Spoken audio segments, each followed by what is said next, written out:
Drawing hands is really easy, actually.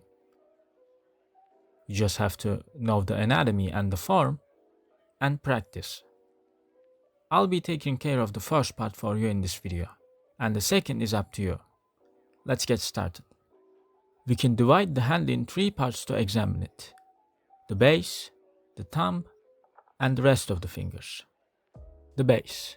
Its form is really simple, just a rectangle, right? It's only curved from side to side, and the front of it has an arch to it on another axis, and also has three different bumps at the palm side of it, and it slightly tapers outwards, but it also tapers inwards from a different angle.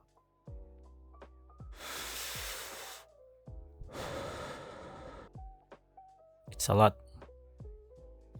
Once you learn them and practice a little, you'll realize that they're not all that. Hopefully. Now let me go over these things individually. Gonna draw a couple different angles to show the curve. It's mostly prominent on front-facing angles. Notice how it's not a completely even curve. We can see how this affects which fingers are gonna be visible on side views. The other arc also has the same rhythm to it as well. So the same rhythm exists in two different axes. It sounds complicated, but I don't know. The bumps at the palm are pretty straightforward. They're bumps. You should define them with lines or tone to make your hands look believable. They'll also affect the silhouette on certain angles.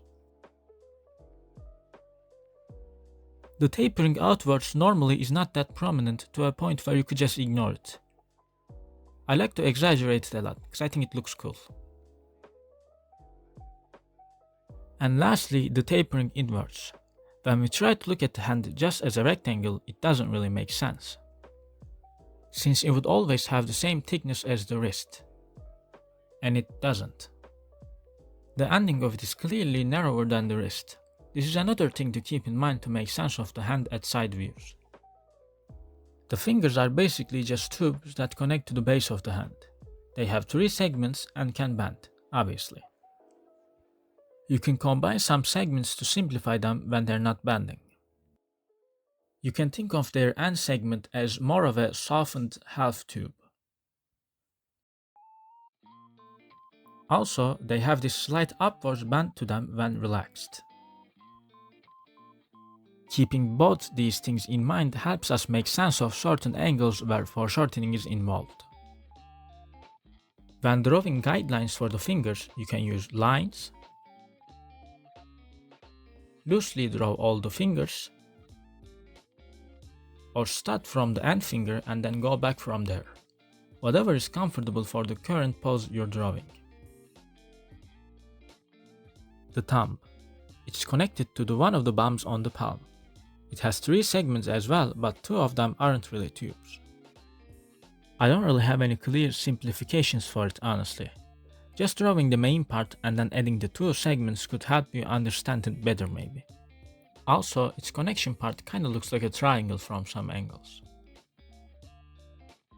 My advice would be to just work with reference at first. That's gonna be it for this video. I hope this was helpful.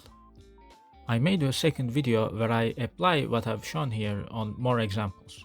Or I may not, I don't know. Thank you for watching till the end. Have a nice day.